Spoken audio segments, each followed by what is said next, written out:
Plenty of athletes have pursued politics following their playing days, but few, if any, had as much success in both fields as Jim Bunning. The only major league player to serve in the US government, his story is one of a kind. Growing up in Southgate, Kentucky, Jim Bunning crossed the Ohio River to attend Xavier University, where he majored in economics. He pitched very well for the Musketeers his freshman year, doing enough to receive a phone call from the Detroit Tigers. Jim's parents still wanted him to finish college, so they worked out a deal. Jim would still attend Xavier around the regular season, therefore missing spring training in his first 3 years of professional baseball. In 1953, Bunning earned his bachelor's degree, now able to strictly focus on baseball while in season. The 23-year-old would receive his first taste of the bigs midway through the 1955 season. He split time between the starting rotation and bullpen, posting overall poor numbers. Bunning pitched in the Mexican Winter League that offseason, determined to improve his stuff. With one option left, the Tigers sent him to AAA Charleston to begin the 1956 campaign. The front office didn't say a word. He found out when he approached his locker at Holman Stadium and found it empty. Using the cold shoulder as fuel, he wanted to make sure that this would be his final trip back down to the farm. After battling it out in Charleston for most of the year, Jim Bunning earned the call back to the big league club in July. He mostly appeared out of the bullpen, but showed improvement in his second stint with the Tigers. As the unknown of the offseason came around, Bunning said he would retire if he didn't make the team the following year, but remained set on making himself undeniable. Jim spent that offseason in Cuba working on his craft, and was rewarded with positive words from Detroit skipper Jack Teague come spring training. Not only had he made the team, but would be used primarily as a starter. At least that was the intention. He recorded only 2 outs in his first start in 1957 before being immediately relegated to the bullpen. It was no doubt frustrating, but made Bunning more resilient. He became known to do anything to win, later referred to as a grim competitor. His next start came 2 months later, and had a far more positive outcome. Jim had finally earned a spot in the major league rotation, and wouldn't relinquish that role for almost 15 years. It turned into a breakout season for the 25-year-old righty, who earned selection to the All-Star game. Not only was he selected, but was chosen to represent the American League as their starting pitcher. He dominated some of baseball's best, retiring all 9 hitters he faced en route to an AL victory. The big highlight was a backwards K of the Say Hey Kid, Willie Mays. Bunning went on to finish the season with an American League best 20 wins and 267 1/3 innings pitched. He did allow 33 homers, at that time a record for most given up by a Tigers hurler in a single season.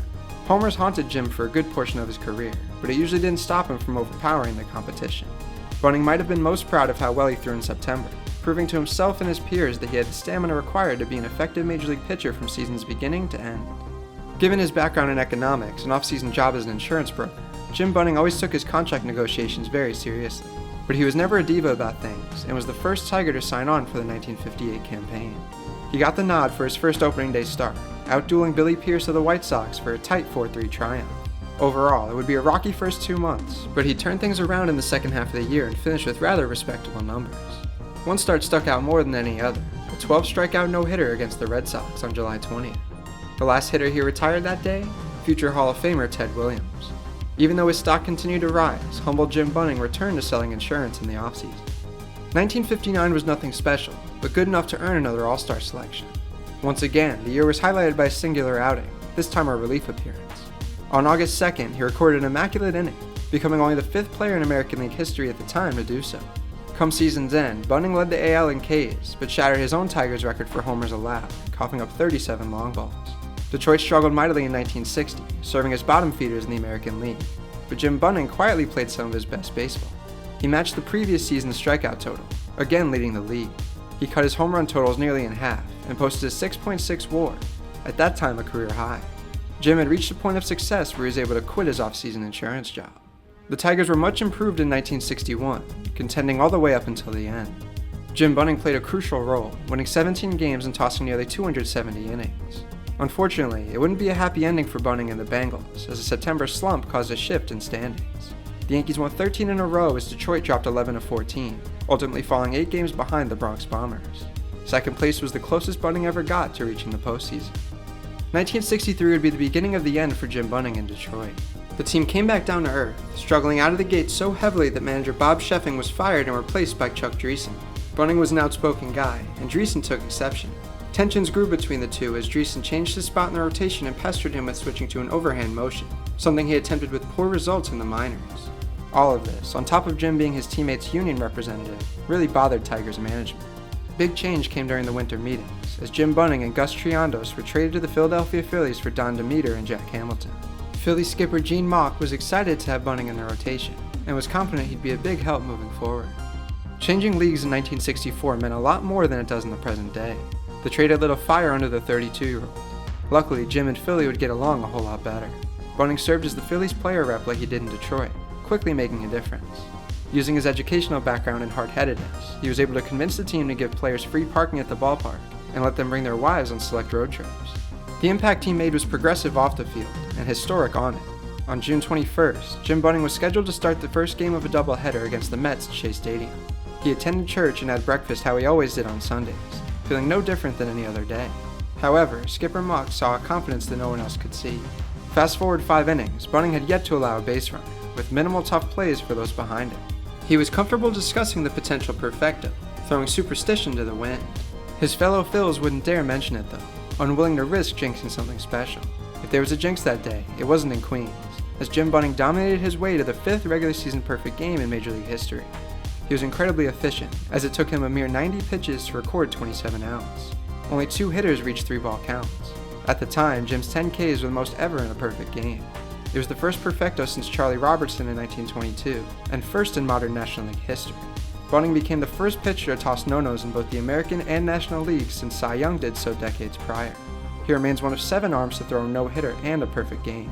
Bunning's incredible outing has withstood the test of time in baseball's growing story. Similar to past years, he and the Phillies blew a sizable lead in the standings. This time, it came within the last 12 games of the season, as Philly went from 7.5 games up to 1 game back, tied for second and forced to watch the Cardinals take their spot in the Fall Classic and win it all. Once again, Jim Bunning found himself on the outside looking in. The media was quick to blame Gene Mauch for burning out his pitchers towards the end. The claim had been made that Jim Bunning and Chris Short had been overused in the last month of the year, but Bunning wouldn't let his skipper take the fall for it. He held himself and the rest of the team accountable for their collapse, pulling the heat off Mauch. This gesture spoke to the kind of teammate and leader he was, willing to back up his baseball family, win or lose. The next 3 seasons were, in terms of personal performance, the best of Jim Bunning's career. In 1965, he went 19-9 with over 260 strikeouts and just short of 300 innings pitched. He somehow didn't receive selection of the Midsummer Classic or a Cy Young vote. His 8 WAR would be the second highest single-season total of his career. That offseason included a big accomplishment off the field for Bunning as well. He and former Philly Robin Roberts, Bob Friend, and Harvey Keene were integral in hiring the MLBPA's first executive director, Marvin Miller. Under Miller's direction, the first collective bargaining agreement was hashed out between players and owners, giving players improved salaries and benefits. By the time Bunning retired, the average salary for Major League players had nearly doubled. Entering his mid-30s didn't slow Bunning down at all, as his best campaign came at age 34. In 1966, he led MLB in games started and shutouts, posting career bests in several categories. His 9 WAR total had made him one of only 6 pitchers to post a 9 WAR season in the 1960s. This no doubt cemented him as one of the finest arms of the second deadball era. 1967 provided Jim Bunning's best opportunity to collect any sort of hardware for his elite pitching. He was incredible, despite the Phillies struggling to finish above 500. Bunning led all of baseball in WAR, games started, shutouts, innings pitched, and strikeouts, all while recording a career-best 2.29 ERA. If not for awards voters valuing wins as high as they did in the 60s, Jim certainly would have taken home the NL Cy Young Award. Instead, Bunning finished second behind San Francisco's Mike McCormick. Looking at their numbers side by side, it's clear who the winner should have been. Remarkably, this would be the only season of his career that he received a vote towards the Cy Young. Following several middle-of-the-pack finishes, the Phillies decided to go into full rebuild mode, which unfortunately meant parting ways with Jim Bunning. He was dealt to the Pirates in a 5-player deal, headlined by Woody Fryman. While Fryman went on to have an all-star season with the Phils, Jim had a down year for the Buccos. Rarely injured, he tossed the fewest innings since he was a part-time big leaguer over a decade prior. His form was nowhere near what it was as ace of the Phillies. He was sent west at the 1969 deadline, joining the Los Angeles Dodgers. Jim was solid in Dodger blue, but was released shortly following the season. Bunning returned to the Phillies for the final 2 seasons of his career, providing durable mediocrity. He called it quits in 1971, just weeks before his 40th birthday. Jim Bunning had a great career, yet has continued to be overshadowed by other immortals of the era. The likes of Bob Gibson, Sandy Koufax, and Juan Marichal receive a lot more love than Bunning, even though Bunning was one of the most consistent arms in his time. He finished his career with over 200 wins and a 3.27 ERA in over 3,760 innings.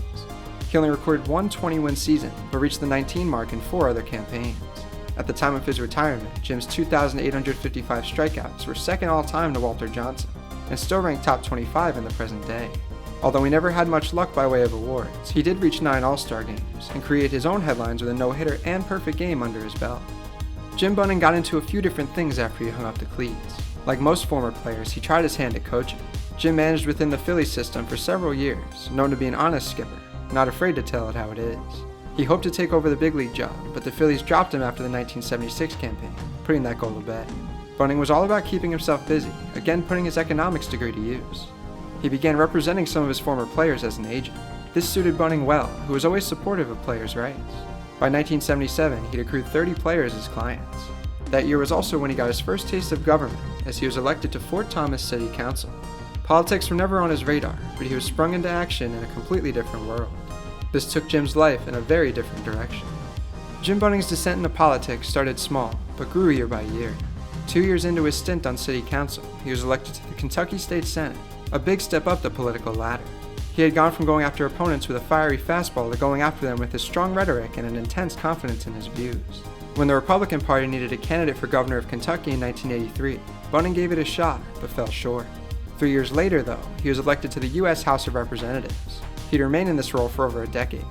He showed the same bluntness and assertiveness that he showed on the ballfield in the House chamber. Baseball was always referenced throughout Bunning's time in government, but really came back to the forefront in 1996, when he received the call that he'd been elected to the Baseball Hall of Fame via the Veterans Committee. Back in 1988, he'd come within 1% of naturally being elected, but what's a few extra years? Jim Bunning was officially a Hall of Famer. The milestone was celebrated on the House floor, with proceedings stopped to announce his induction and greet him with a standing ovation. One of our colleagues, a gentleman from Kentucky, the Honorable Jim Bunning, was just named to the Baseball Hall of Fame.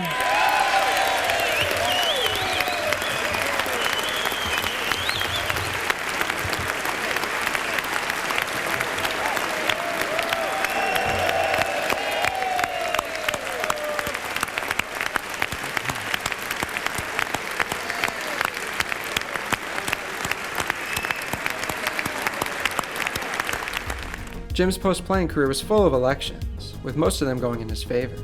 One more big one came 2 years after he entered the Baseball Hall of Fame. In 1998, Jim Bunning was elected to the United States Senate, representing his native state of Kentucky. His run as Kentucky State Senator was tumultuous, but lasted 2 terms, ending in 2009. Bunning's last big baseball honor came in 2001, when the Phillies retired his number 14. He became the second Philly arm to have their number officially retired. Jim Bunning dedicated over 6 decades to baseball and politics, a testament to his toughness and hard work. From battling it out in the minor leagues to rising up the political chain, Bunning managed to be memorable in 2 high-profile fields. His fight for players' rights has helped big league players to where they are today. Following his passing in 2017, MLBPA Executive Director Tony Clark spoke fondly on Bunning's impact and how he put them on the right track. His political career might be remembered better by those outside the sports world, but travelers of the baseball realm like us could never forget Bunning's consistency, determination, and especially that June day in 1964. This has been the Baseball Time Machine. Thanks for traveling with us.